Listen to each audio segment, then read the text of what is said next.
John Murphy at Murtech.com with your daily news update. Okay, here we are on May the 19th in the year of our Lord 2026, and I have a ton of information for you here tonight. So let me click over here to Murtech on Rumble. All right, this is my Rumble channel.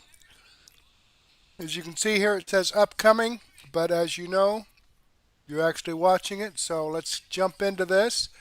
Let me close out the live chat, slide down here, click the show more button to expand out the description box. And we have information from Dan Bongino, Dr. Steve Turley, Glenn Beck, and Wendy Bell Radio. We'll get to that in just a moment, but first I need to give some shout outs, and I got a ton of them to shout out here. I've got like 20 new people that have followed my channel today. Rumble must have really promoted my channel, so that's grateful to them. All right. P Year Out just started following me. JGT1414 just started following my channel. K Himbe just started following my channel. Mike OMG just started following my channel. ST Selma, Saint Selma just started following my channel. Opal 5 King just started following my channel. Opal 5 King. Kello just started following my channel. 13K Woods just started following me. Bill Barnett Now just started following me. KP Carlson just started following my channel. 4GG just started following my channel. Loin Cider just started following my channel. AP for Liberty just started following my channel, and that AP for Liberty has his own channel, and he started following me because I've been sharing my videos and also rating his channel in the mornings when he does his show. He just started following me. Ruth Van Dermolen just started following my channel. Irwin2751 just started following my channel. Skater Girl 97 just started following my channel. And LNDA Linda just started following my channel. And Cruz Kathy just started following me. So thank you very much for following me, for following my channel. I greatly appreciate that. I hope you're tuned in, and I hope you enjoy the content. All right. Let's see what we have down here. Debbie BS reposted my episode 1921. Spartan Sardukar and Abbas Child commented on my daily news wrap-up. Uncloudy, Debbie BS, Viper Senior, and Rod Naysay just commented on my episode 1921. Debbie BS commented on my extra 703C.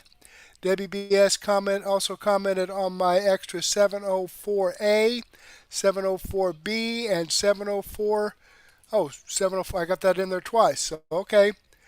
Let me give this a thumbs up.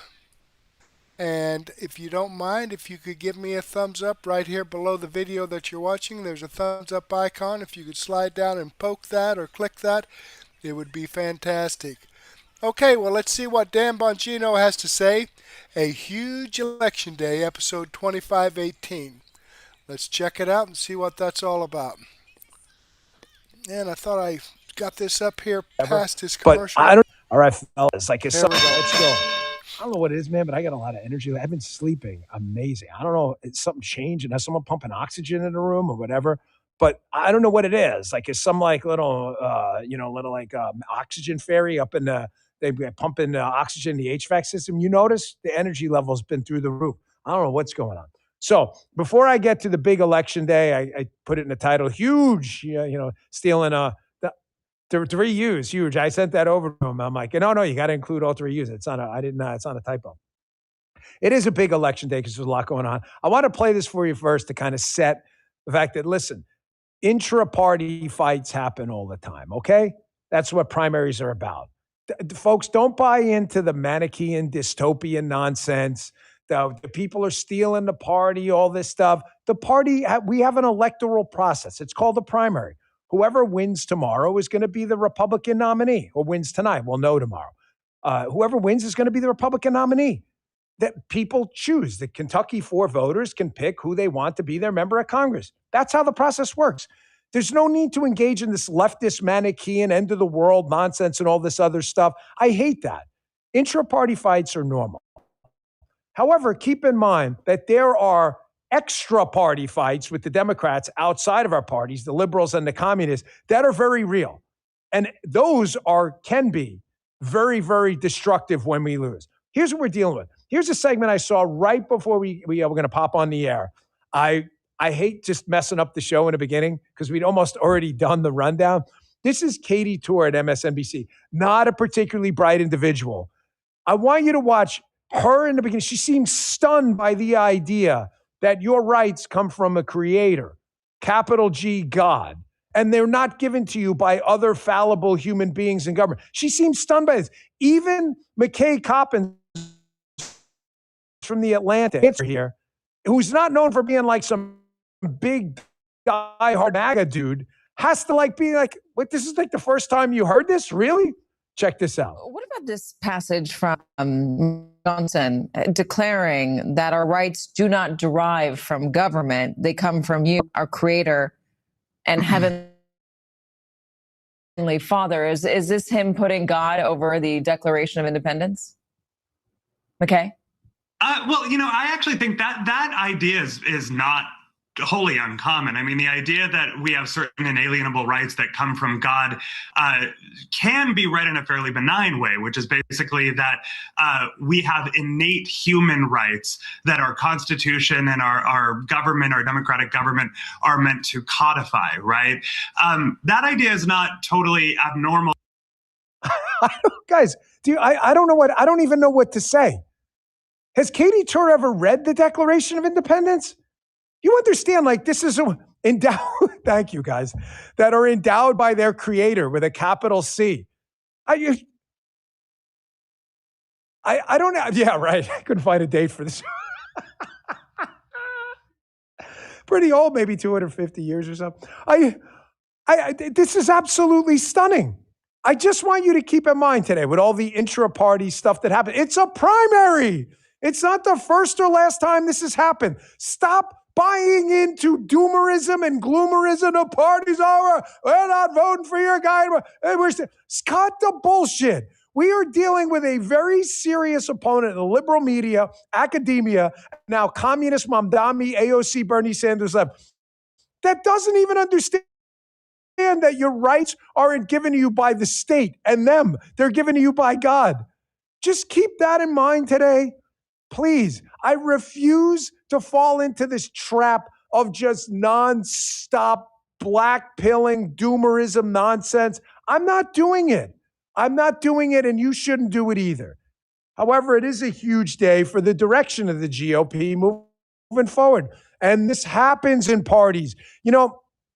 People were sending around my clip yesterday where I had addressed some issues I had with Congressman Massey, and that's fine. But, one of the things I said at the end of it was, no matter what happens, folks, this is a primary. These happen all the time. All the talk on X is just X talk. It's not IRL, like in real life. It's not real life. It's not real life. No matter what happens, given the choice between a Republican and a communist Democrat, the choice is obvious. That applies to everybody. This happens all the time. All of these people telling you they're going to collapse the party if their side loses, they're the same people who said this when the Trump primary in 2020, the Trump primary in 2024, the Trump primary in the 15-16 years. They've said this all before. Party is going to be fine, but the direction of the party is important. So there's 2 points I want to bring up about the Massey Gulrine race today. It's happening in Kentucky 4. Number one, regardless of what anyone tells you, there is a significant advantage to incumbency. I say that for a couple of reasons. When you are an incumbent, you have built a lot of loyalty in your district. Remember, running in a race for Congress is significantly different, obviously, than running in a statewide race for the Senate or for governor. It's fairly obvious. I mean, a congressional district is about 750 to 780,000 people, depending on population.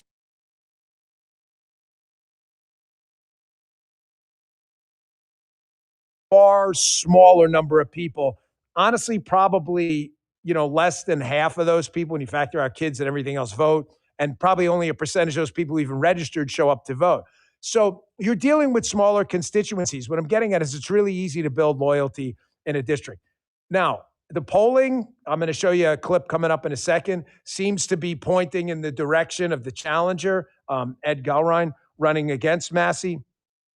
But the second point I want to make, so incumbents are very difficult to dislodge. But let me just finish that point. I'm very energetic today, almost too much. Slow down. And then about ADHD, that comes up in our interview later too. If Congressman Massey loses, like Bill Cassidy, who was the incumbent senator in Louisiana, who finished third in his race, we saw this weekend, and Donald Trump is clearly on the side of the challenger here at Galrein. Folks, that's a big statement. There's no dismissing it. There's no putting lipstick on it. There's none. And that works in both directions. There's no, whatever happens tomorrow, accept the result and move on. I mean, that's just how it works. There's no putting lipstick on it. But if he loses, the power of Donald Trump over the party, you putting lipstick on it, making excuses, isn't going to do you any good. If he wins, he's built a powerful constituency in his district, and that's who the Republican Party chose, and it's time to move on. There's no sense for endless drama. This is not Days of Our Lives. For those of you who grew up in the, when the soap opera era. What were the ones what was the other one but the hospital? General. Remember that? This is soap operas. Here's the second point. Folks, prediction markets are typically where I go for information on this. The reason I do that is I just don't trust pollsters. A lot of them have an agenda. The way they frame the questions, I get, in a race, it's easy. This guy or that guy. I just don't really trust a lot of pollsters, not all of them. Prediction markets are different. Kalshi, and to be fair, they're a sponsor. You have Polymarket, they're not, but it doesn't matter who. Prediction markets are different because people have skin in the game. The prediction markets have been all over the place on this, but look to be trending towards the challenger. Again, what matters now is just votes. So here's Harry Anton from CNN. I play this guy on CNN not because I like CNN, but because he's not some conservative or Trump guy. So you can generally assume he doesn't have any skin in the game to advance the challenger's agenda who's supported by Donald Trump. Here's what they said on CNN about where the race is going, and we'll see tomorrow, what happens. So check this out. The Trump political world descending on Kentucky, trying to unseat Thomas Massey tomorrow in this Republican primary.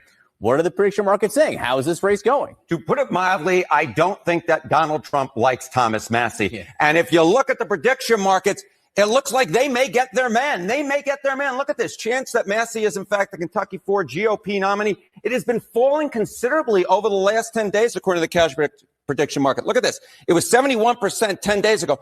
Look where that number is now. It's 44%. So chances more likely than not, though it is very close, that Massey will, in fact, go down to defeat. But again, we're just going to have to wait and see the votes getting cast and counted because this is quite close. But any time that an incumbent member of Congress goes down, he has done something seriously wrong in the minds of the voters. And in this case, if Massey goes down, it is that he crossed Donald John Trump. All I ask, folks, no matter what happens, I'm asking you as a friend, I'm asking you as an ally in this cause, don't get emotional about it. Think of politics. Don't fall in love with candidates. Fall in love with results. Do not get emotional about it. And whatever happens tomorrow, we have to move on.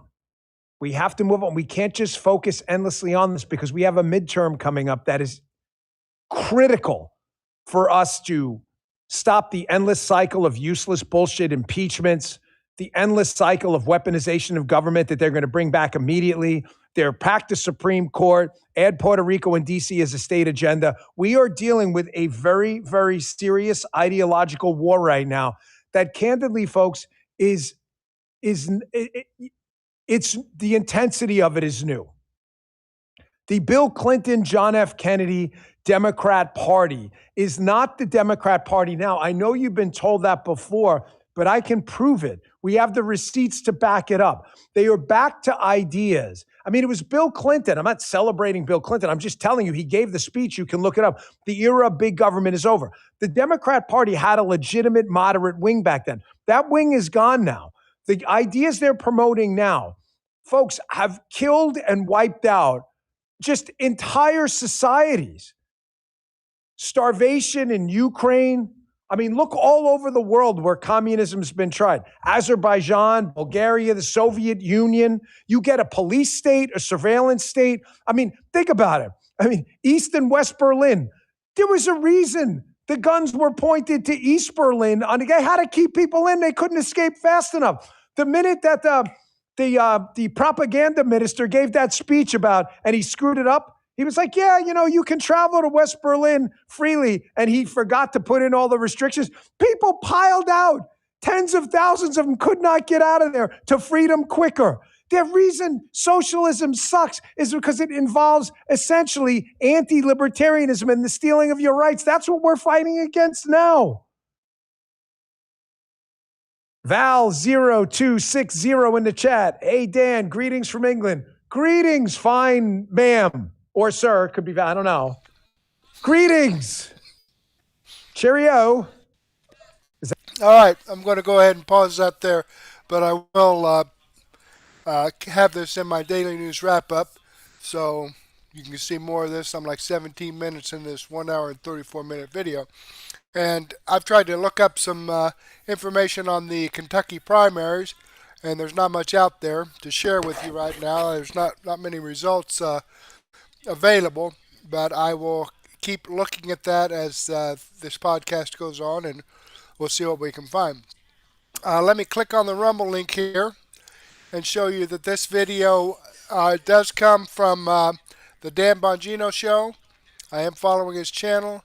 I've given it a thumbs up. I hope you do the same thing for me. All right, let's jump back here, and anybody out there want to chat with me? Chat box is open.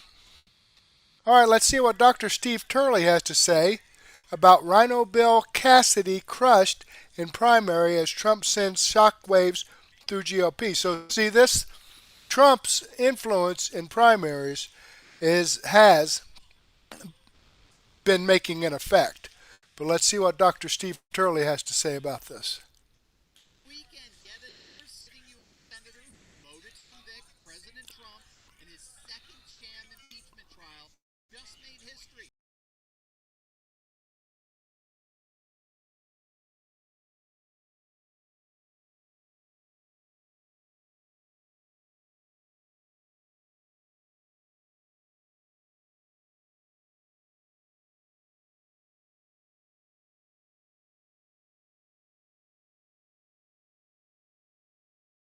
made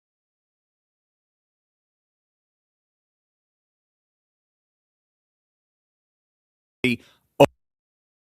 This weekend, yet another sitting U.S. senator who voted to convict President Trump in his second sham impeachment trial just made history, but not in the way anyone would ever want to. This weekend, we witnessed a new iron law of politics, a Trumpian law that's crushing establishment Republicans and sending shockwaves throughout the GOP. Voters across the country are sending a message so loud, so clear, so unmistakable that every single Republican in Washington, D.C. heard it rattle the walls. The era of stabbing Donald Trump in the back and walking away unscathed is officially over. Stick with me to the very end of this video because we're going to break down exactly what happened, exactly why it matters, and exactly who right now should be absolutely terrified. Hey gang, it's me, Dr. Steve, your Patriot Professor, enjoying yet another glorious day in the Trumpian golden age that you made possible back in November of 2024. So if you want a front row seat on how you continue to change the world in ways you never even imagined, make sure to smack that bell and subscribe button. Also, every day, the legacy media decides what you're allowed to think about. I created my Patriot Alerts to change that. It's my free daily newsletter where I give you the real story behind the headlines, where globalism is collapsing, where Christian civilization is rising, and what it means for your family right now. No spin, no agenda, just the truth. Scan the QR code on your screen and subscribe to Patriot Alerts for free today. All right, let's dive right in here. Let's start with the raw, brutal, beautiful facts of what happened on Saturday in the great state of Louisiana in the Republican Senate primary. The ultra-repulsive, backstabbing RINO, the two-term United States Senator Bill Cassidy, who shamelessly voted to convict President Trump in his sham impeachment trial, got crushed. And I mean crushed. He was utterly humiliated. Trump-endorsed Congresswoman Julia Letlow steamrolled the field with a stunning 45% of the vote. State Treasurer John Fleming came in second with 28%, and Bill Cassidy finished a humiliating third with just 24%. It was actually a historic loss since the direct popular election of senators began back in 1914. A senator coming in third or worse in his primary has only happened a grand total of 13 times. In fact, the last time that happened was 1962, 64 years ago. Bill Cassidy just broke a 64-year streak. That is not a defeat. It was a political extinction event, an extinction for RINOs, Republicans in name only. Now, in case you need reminding, this all goes back to February 13, 2021. Donald Trump has just been acquitted in his second impeachment trial, even though he wasn't even in office. Remember that. Trump was the first president to be impeached while out of office. Again, this trial was such an obvious sham that the Chief Justice of the Supreme Court, John Roberts, who's supposed to preside over the proceedings, refused to participate. The Democrats actually had to get a substitute judge to preside over the proceedings. But that obvious sham didn't matter to 7 turncoat betraying Republican senators who crossed the aisle and voted with the Democrats and actually tried to convict President Trump. And one of those 7 was none other than Bill Cassidy of Louisiana. People want to trust. They want to trust their leaders. They want people to be held accountable. Now, I'm attempting to hold President Trump accountable. And that is the trust I have from the people that elected me. And I am very confident that as time passes, people will move to that position. So you think you'll eventually represent a majority view in Louisiana? You know, number one, I think I may already represent a majority view. Do you think he can run a credible campaign for president again? Will he remain a force in the Republican Party? What does that mean for the Republican Party? I think as force wanes, the Republican Party is more than just one person. Well, fast forward to this past weekend, and here's how Cassidy attempted to answer a very simple, obvious question. You and I got to serve in the Congress for a little while, but my question for you is still about Donald Trump. I mean, knowing what you know now about the farce that was put forward to the American people and the Congress, knowing what you know now, would you still vote to actually convict Donald Trump of the charges that he was put up for? Reporters always love to ask that question. I'm a doctor. You give me all the information I can. I make a decision. I move on. I don't keep on going back. Oh, what happened 5 years ago?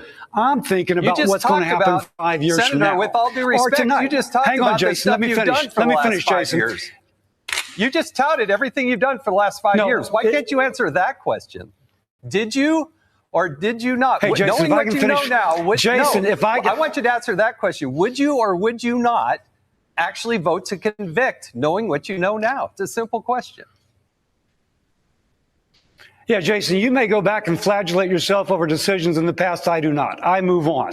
And that's precisely why Louisiana voters booted this embarrassing RINO moron out of office. No remorse, no reflection, no admission, just contempt. Now, you know, the thing for him that maybe would have been a saving thing for him, say, you know what? We were lied to. We were misled. The evidence that was provided to us was all incorrect and invalid. No. I'm sorry that they were able to fool me back then, but I am behind Donald Trump right now 100%, and I apologize for the way that turned out back then, but it was because we were misled and lied to by the Democrat Party. That might have saved his ass, but no. It talks about flagellation to that reporter that was asking him the question. Okay? RINO. And make no mistake, that contempt isn't primarily for Trump. That contempt is for the people that has made his power possible. It's for his voters. Again, this is the key reason why rhinos are indeed becoming an endangered species. They inhabit a fundamentally different cultural space from their own voters. And so the gulf between the values that these establishment elites represent versus the values, the interests, and concerns of their voters just keeps getting wider and wider. And as a result, eventually, the primary elections reflect that. Case in point, look who came out from under his rock to express his profound disappointment with Louisiana voters. None other than Willard Mitt Romney, the former senator of Utah, who had to retire because the same humiliation was about to happen to him in his own primary. He literally delivered a eulogy over the weekend, claiming that Bill Cassidy's departure is a loss for the country. These guys are so narcissistic. They think so much. Has the country experienced loss since Willard Romney left the Senate? Name me one loss we've experienced. Nothing.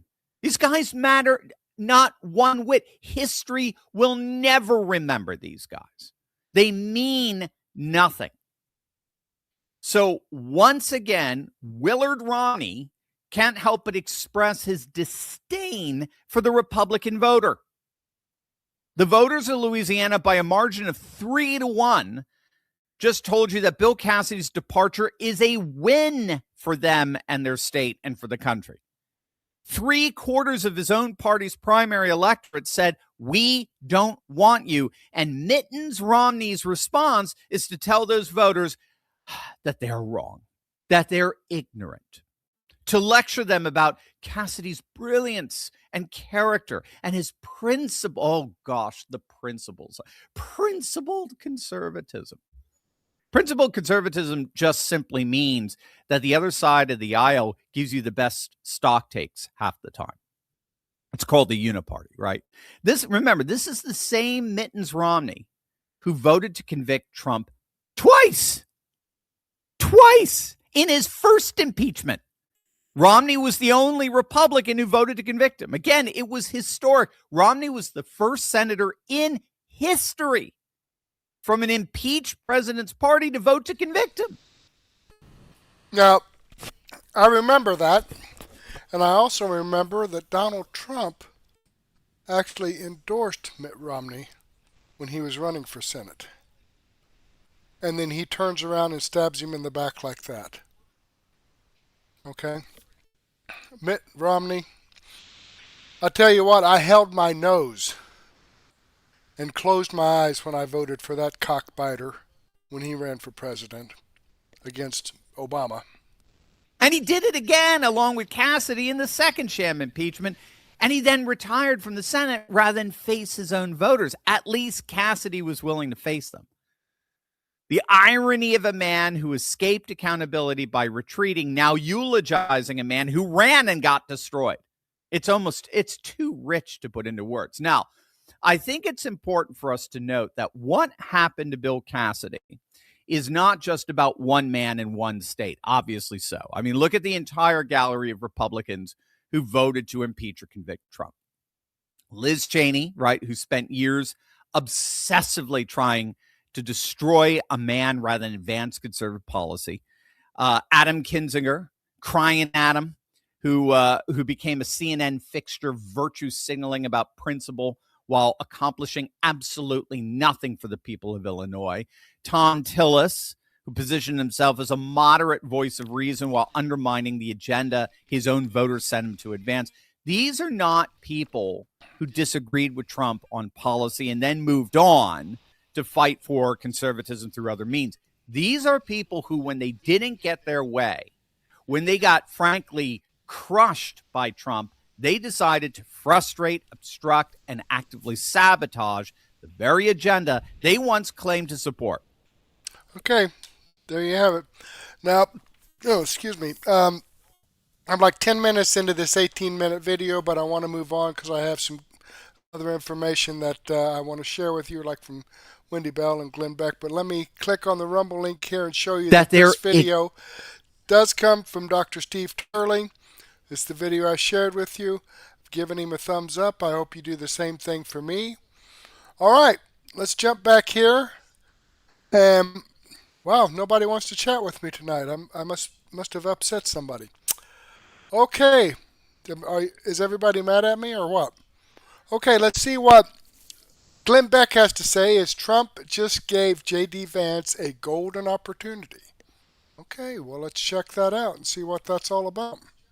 We are finding fraud now in things labeled compassionate care and community services. And the latest is coming from Ohio.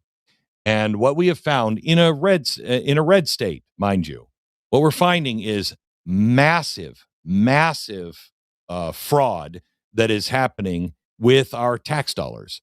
Again, in a red state, which I think is really important. We're finding them now in red states because a lot of the blue states are not participating.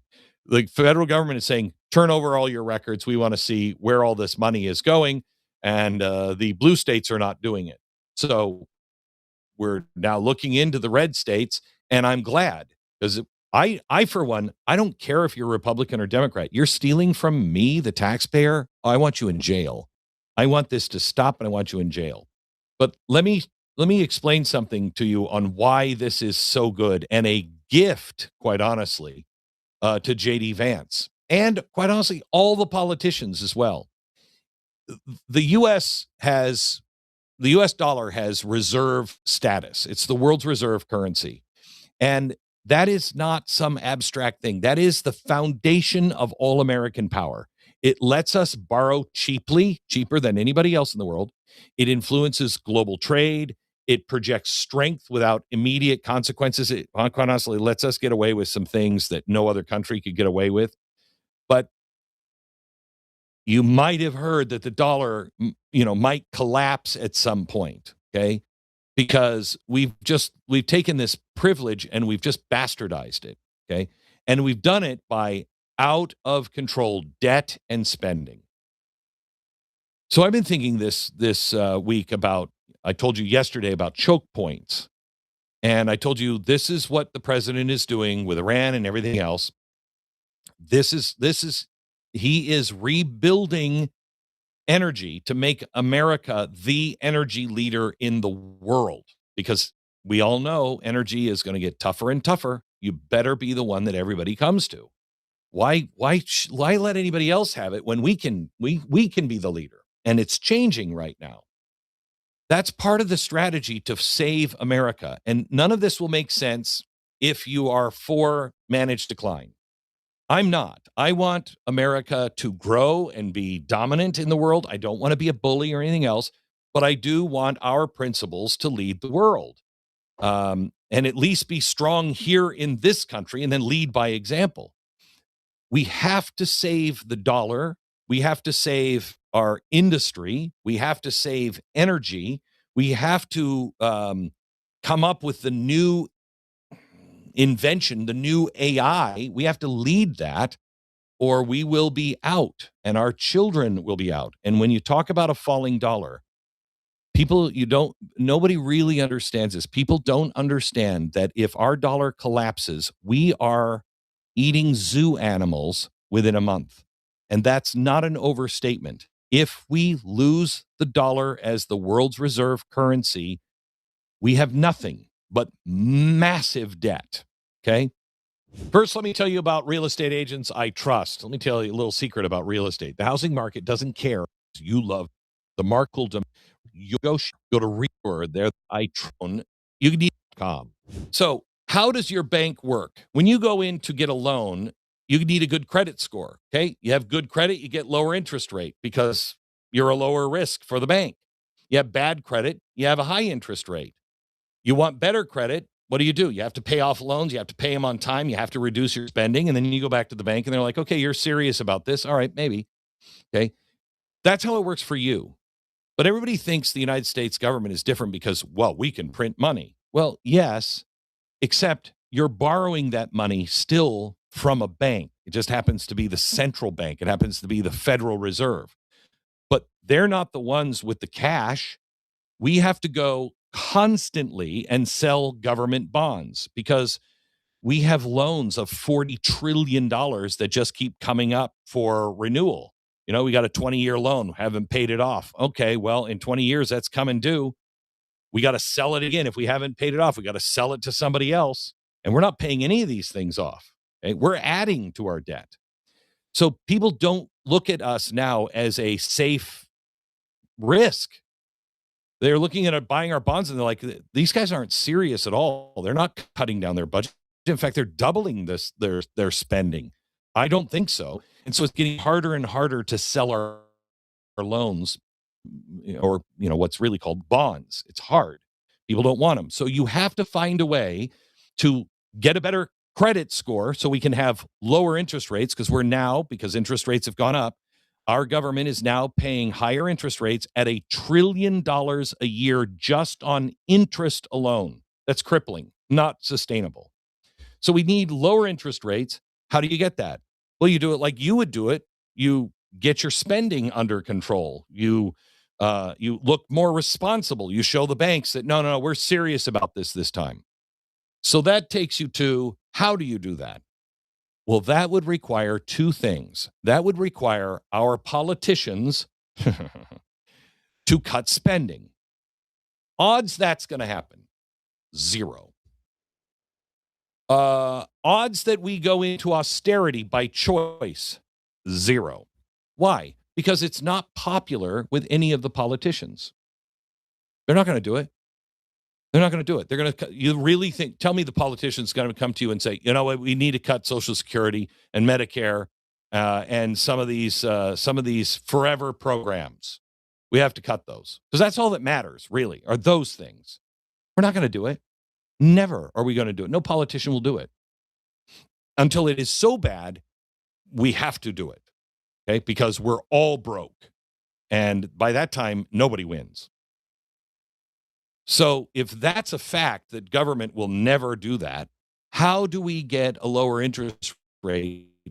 How do we fix ourselves? There's only two things. One, grow the economy. That's Donald Trump's view. Grow the economy. That means dominate in AI. That means dominate in energy. That means dominate in every way we possibly can. Make things here and sell them to other people. Grow the economy. Stop being just a buyer of stuff. Start selling stuff to everybody else. That will grow the economy, and that will make getting a better job and getting a huge raise. Now,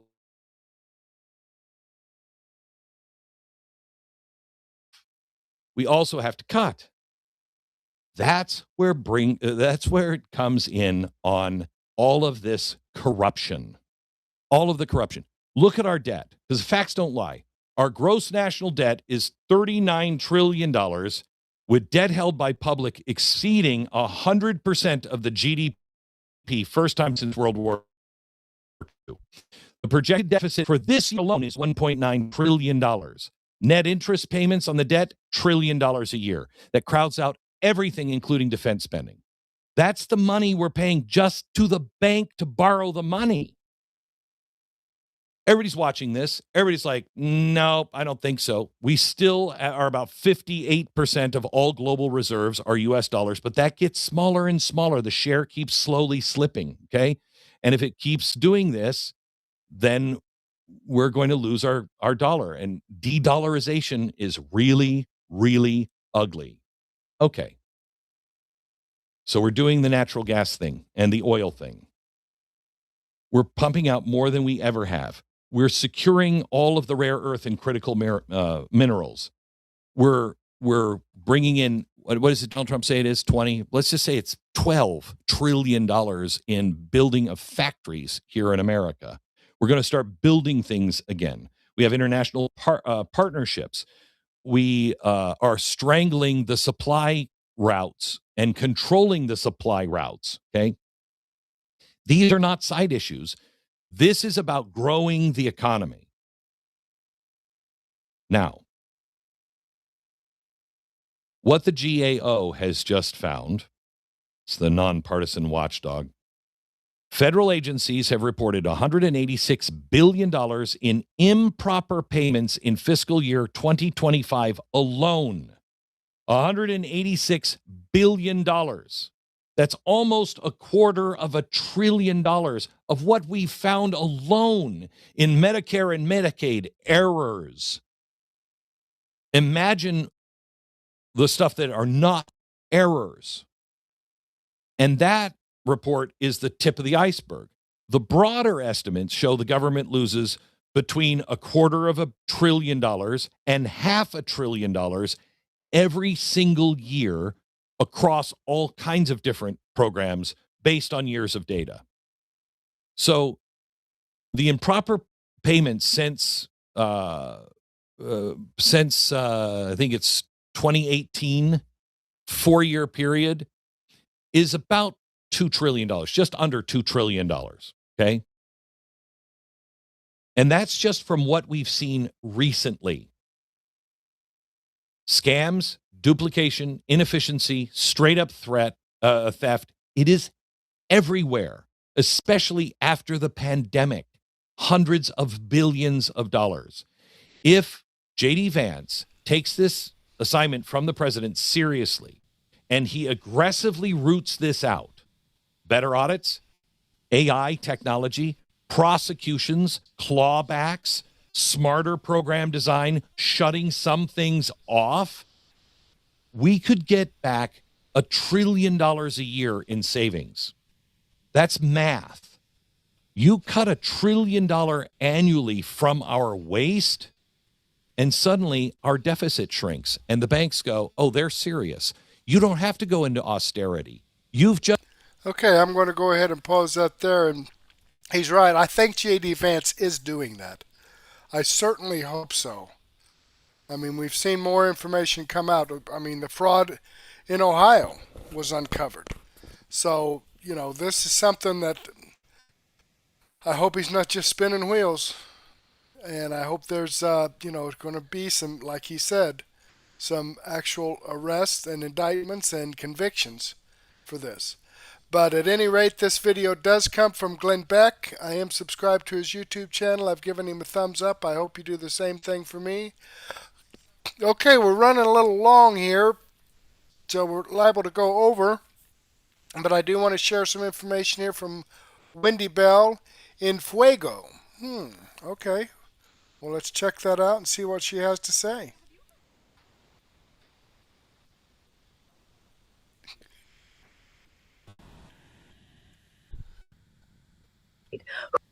Which it stands, one nation, under God, indivisible, with liberty and justice for all. Amen. You know, have you ever thought, you probably haven't, I have no life, so I think I'm kind of a loser here, but I think sometimes, what is the deep state? Well, who are the deep state? Who are these people, these nameless, faceless people that we're hearing more and more about? Tim Burchett, congressman from Tennessee, talks about the deep state today, not wanting President Trump to release the UFO files, the alien information we've been wanting. We hear about the deep state working behind the scenes in some unelected bureaucratic way during Joe Biden's administration to run the government through his auto pen and cause so freaking much damage. But what is it? Who is it? Is it an American thing? Or are there other entities out there who are a part of it? I don't know. But when I close my eyes and I think about what face represents the deep state to me, it's one person, Nancy freaking Pelosi. And I was thinking about her. She's an old bag now. And you know what? If you're an old bag because of your age, but not how you feel or how you look, don't be offended by me saying that. The woman spent like a million years in Congress, was the Speaker of the House twice from, what was it? 7 to 11 and then 19 to 23, something like that. And during the course of her 8 years, let's just talk about COVID. Let's just talk about what she did. Speaker of the House, what happened under COVID. They passed, Democrats that had control of the House of Representatives. They passed $4 trillion of extra emergency funding as they shut down the government, forced you to stop doing what you were doing, forced your children to stunt their growth and development and curiosity, and told us all to be woefully afraid and to believe in them. Believe in me. Trust the science. If you don't believe in science, right? $4 trillion. Do you want to know how much of that is estimated to be fraud and waste and abuse? About 10%. $400 billion estimated was stolen from you and from me and from our children and from grandchildren I haven't even imagined yet. And they did it with a flippin' smile on their face. And Nancy Pelosi with her freaking pterodactyl fingers, having that hammer, that gavel, she was delighted. $400 billion. Ladies and gentlemen, they changed all of the rules. They lessened all of the guide rails, all of the protections, whether it be for welfare, whether it's for student loans, whatever it was, they watered down the restrictions that would have made carving out fraud easier. Look at Minnesota. Look at what Ilhan Omar did in Congress to purposefully and legislatively tap the brakes on any kind of prevention of fraud. It was by design, and Nancy Pelosi was the freaking face of it. She's the one that got all of them in line. All of them in line. They saw COVID as an opportunity. You know what you and I looked at COVID as? Something that we needed to survive together. We looked out for one another. We did the right thing. We stayed home. We got out of each other's way. We had some grace. And then along the way, we woke up and we're like, whoa, whoa, whoa, this isn't grace. This is called getting conned. And people died. And they grifted off of that death. Nancy Pelosi, $400 billion stolen of our taxpayer money just in the years of COVID. Do you want to know how much the Trump administration has clawed back? You want to know? $9.7 billion. $400 billion stolen, and we've clawed back less than 3%. That is what we are up against.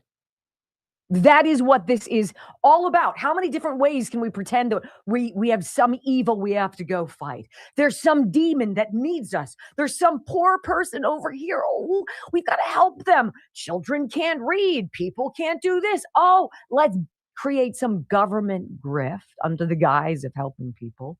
But you know what happens? Nobody gets help. Society doesn't improve. And you know what? Some of the things I've been hearing about these UFO files that allegedly we're like the dummies of the galaxy because we're the ones who haven't figured it out yet. I feel that way sometimes. Now it's a primary, it's an election day here in Pennsylvania, and there's all sorts of stuff. Get out and vote for the Republic.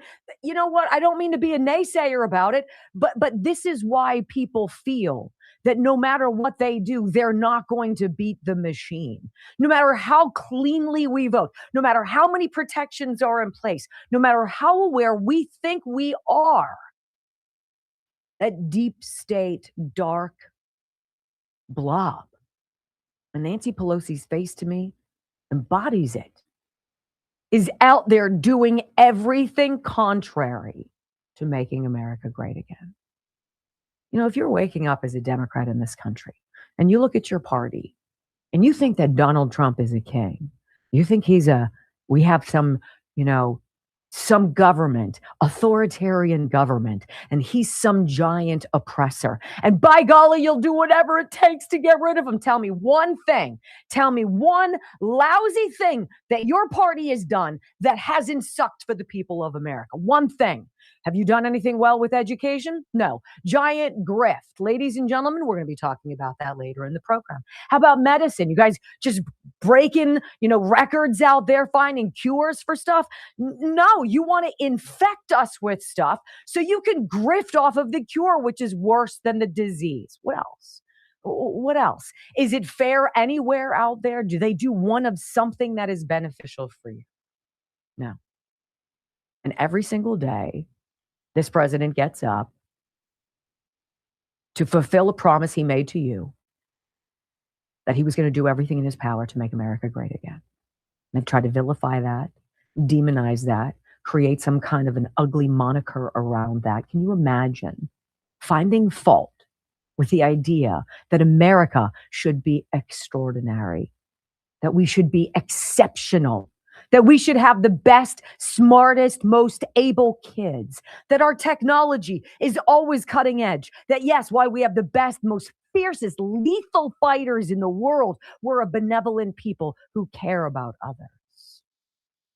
Does that sound bad to you? Because that doesn't sound bad to me. Nancy Pelosi stood there for God knows how many flippin' years that old bag was in Congress. And she inflicted so much harm. She created the emergency and then profited off of it. And the woman is worth $250 million. Please. The only reason she got away with it is because she had a gap with that promise. I don't know about you, but people like Spencer Pratt give me hope. They make me feel like there's people out there just like I am, who believe in things that are very simple. Because you know what? We're good people. We don't look at each other and judge based on external characteristics. We want to work together. We want everybody to do well. We want peace. We want harmony. We want safety. We want every family to be extraordinary. Not just ours, not just conservatives, not just Republicans, everybody. But by golly, I'm freaking tired of paying for all of the lawlessness and the grifting and the garbage that I believe deep state du jour Nancy was part of from the very beginning. Her fingerprints are all over the blueprints that have stolen from you and from me, and I'm done. And I hope if there is a God, and I know there is, that he's watching down upon us, because we have an opportunity, albeit rare, to claw back power from the House of Representatives to the United States Senate to every single governorship out there. Every single one of us has a job to do. I'm tired of paying for lies and for fraud and for failure, which is why I say I am a proud card-carrying member of MAGA. When we come back on the Wendy Bell Radio program, Harry Enton talking about Donald Trump's Midas touch. Oh my gosh, Thomas Massey, he's sphinctered up right now, isn't he? Sweating bombs. He's like, no, I'm a good guy. Please don't pull me out. We're going to talk about what's happening there next on the Wendy Bell Radio Network. All right. Let's get it up here. Boy, I definitely like the way she puts things. Absolutely correct. We can look, you go. Here we go. You know. Well, Harry Enton says Donald Trump has the Midas touch. And when you go against him, you go in the grinder. Welcome back to the Wendy Bell Radio program. It's an interesting thought process. And it's interesting, too, that we could look at the success that President Trump has with his endorsements. In fact, we're kind of in this holding pattern because we understand that 12:30 or 1 o'clock Eastern today, so kind of any minute, the president is going to be announcing his endorsement for the Senate candidates in the great state of Texas. So is it going to be Ken Paxton? Darn well better be. Because if it's not, and he decides to endorse John Cornyn, I'm going to go to the Oval Office and I'm going to maybe throw somebody down the steps. You know how it's going to go. Harry Enton talking about President Trump's endorsement gold finger in 2020, 2022, 24, and now 2026. Wait until you hear what his winning percentage is. Oh my. So President Trump endorsed an opponent here.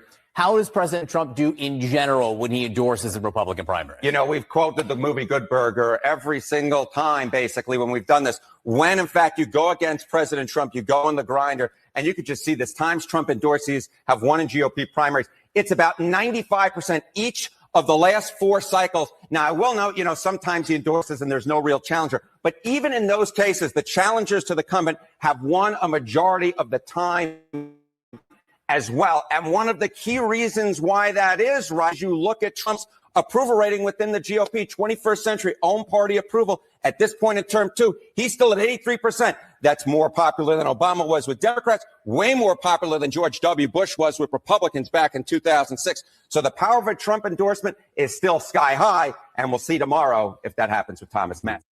95% through 6 election cycles. That is President Trump's endorsement gold with congressional and gubernatorial candidates, right? Harry continues and talks about Thomas Massey today in Kentucky. If he survives today's primary, according to the prediction markets, well, it looks like it's going to be tricky for him because the poor lad has lost, 27 points he's dropped in the last 11 days. Listen. So the Trump political world descending on Kentucky, trying to unseat Thomas Massey tomorrow in this Republican primary. What are the prediction markets saying? How is this race going? To put it mildly, I don't think that Donald Trump likes Thomas Massey. Yeah. And if you look at the prediction markets, it looks like they may get their man. They may get their man. Look at this chance that Massey is, in fact, the Kentucky 4 GOP nominee. It has been falling considerably over the last 10 days, according to the cash prediction market. Look at this. It was 71% 10 days ago. Look where that number is now. It's 44%. So chances more likely than not, though it is very close, that Massey will, in fact, go down to defeat. But again, we're just going to have to wait and see the votes getting cast and counted because this is quite close. But any time that an incumbent member of Congress goes down, he has done something seriously wrong in the minds of the voters. And in this case, if Massey goes down, it is that he crossed Donald John Trump. You know, J.D. Vance was somewhere yesterday. I forget the specifics, but he was taking questions. The vice president was. And there was a young woman in the audience, and she actually had a really astute question. She asked him, she said, Mr. Vice President, the way the president turns on people who don't do what he wants, it seems like this is a party that demands 100% getting in line with 100% solid support of whatever this president wants. And if you deviate from that at all, there's no conversation. There's no room for you to be an independent thinker. And JD said, you know what? That's not true at all. And he says, the reason why Thomas Massey is in the position Thomas Massey is in isn't because President Trump doesn't like 1 or 2 of his votes. It's that every single time we've come to him with pivotal votes, things that matter, that are conservative, that are good for America, every single time he has voted no. So he's being obstructionist. He's doing it on purpose. And after a while, the party loses patience with that. And it needs to replace you. He's like, I like Thomas Massey. He's a good man. I served with him in Congress. He was one of the first people who encouraged me to run for office. But he has obviously got something wrong with President Trump, and he votes against us every single time. I thought it was a great answer. Harry continues, finally, audio soundbite number 3, asking about Bill Cassidy losing his primary in Louisiana as an incumbent, showing the power of this president. He got the worst primary showing since 1946. What? And I think one of the things the prediction markets might be seeing is what happened a couple days ago in Louisiana, where the incumbent Republican Bill Cassidy didn't just lose, he lost badly in a Republican primary where the president endorsed an opponent. Yeah, I think one of the things that people who are putting their money where their mouths are seeing is seeing exactly what Johnny B said, which was saw what happened in Louisiana on Saturday. And I went back, and this is sort of just going back through the archives to see how bad Bill Cassidy did. He got 25% of the vote, okay? I went back and I looked at every single non-appointed senator. This, in my mind, was the worst primary showing ever, at least since the end of World War II. That is how badly Bill Cassidy did. He did worse than every single one, getting 25% of the vote for a senator in a primary. It's literally unheard of. And that is because, of course, Donald Trump endorsed against this guy. You know, it's interesting. Stephen Miller put out, I haven't seen Stephen Miller in forever, national treasure that he is, the deputy chief of staff for policy in this administration. And he's wearing, at first, I don't see him wearing ball caps ever, but he's wearing a big red, Make America Great Again ball cap. And he goes on for 2.5 minutes about how Thomas Massey betrayed America, how he betrayed the voters, how he betrayed our children. And he said the single most important issue affecting the future of our country is ending the mass third world invasion of America and reversing that. But on that most important issue, on the most important vote, on the most important bill, the most important day, Thomas Massey sided with the House Democrats and basically against the American people. That was the moment for this administration. President Trump saying, get him out. We're watching. We'll see what happens. Obviously, all the results tomorrow that you need. When we come back on the Wendy Bell radio program, it's happening again. California on fire. California burning, not far from where I grew up. Where is the water? What next? Okay, there you have it. Speaking of Donald Trump's endorsements, okay, we have it here from NBC News.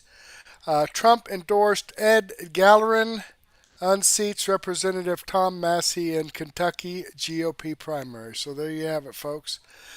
Another win for Donald Trump, actually.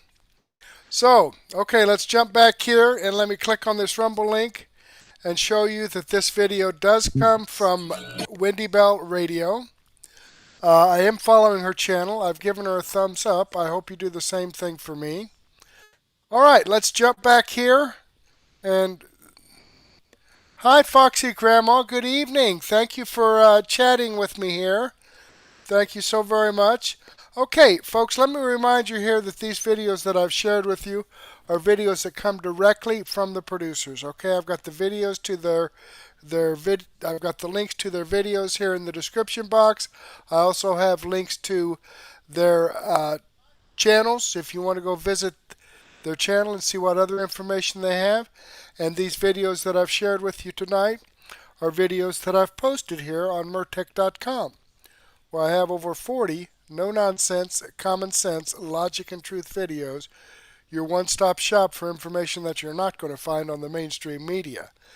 Now, I'd like to share all of this information with you, but unfortunately I just don't have the time to do so. But that's why I've put together my Mertech Daily News Wrap-Up, where I have, it says 23 videos in my playlist here. I've got the Wendy Bell Radio video that we just paused. We can watch the rest of that. Also from Dan Bongino, X22 Report, Benny Johnson, Black Conservative Perspective, some more Dr. Steve Turley, talking about final shows, Tom Massey will lose. Well, yes, he did. That's a good prediction by Dr. Steve Turley. McWater's Effect is the Steve Day Show, On the Fringe, a ton of great information. But go ahead and take a break right now. Grab a cup of coffee and a donut, or a sandwich and a soft drink, or maybe a beer, or a nice glass of wine and some cheese, and meet me back here in about 15 or 20 minutes. Give me time to get this set up in Rumble Studio. And I'm going to try to share some information here from Rumble Premium and see if that works.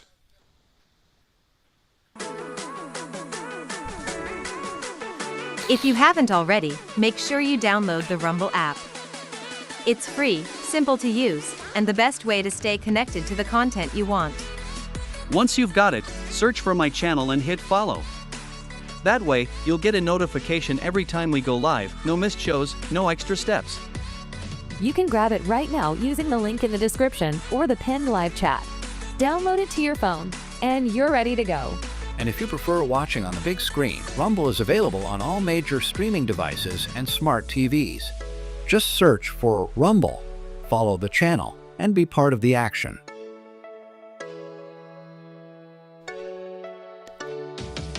Okay, there you go. Again, I do want to thank you for being here with me tonight. Hopefully, I'll get to see you again later, and may God bless.